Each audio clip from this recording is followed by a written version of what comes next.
Hello అండి. ఇవాళ మన వీడియో వచ్చేసి సోయా మంచూరియా. ఇందుకోసం అయితే మిల్ మేకర్ని ఇలా ఒక కప్పు లేదా మీకు నచ్చినన్ని తీసుకొని ఒక బాండీలో బాయిల్ చేసుకుంటున్న వాటర్లో సాల్ట్ వేసి ఇవి జస్ట్ 2 నిమిషాలు మనం ఉడికించుకున్నామంటే సాఫ్ట్గా అయిపోతాయి.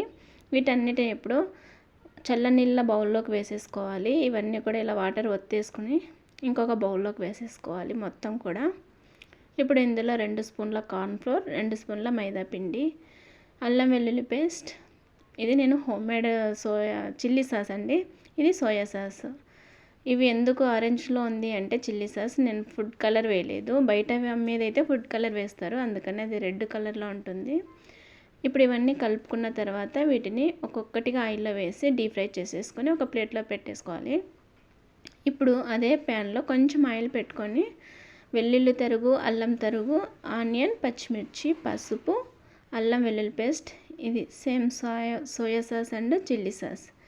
మీరు ఈ సాసు లేదు అనుకోకుంటే ఒక టమాటాని రెడ్గా ఉన్నది ప్యూర్ పట్టుకొని అందులోనే పెప్పర్ పౌడర్ కూడా వేసామంటే మనకి సాస్లానే టేస్ట్ వస్తుంది.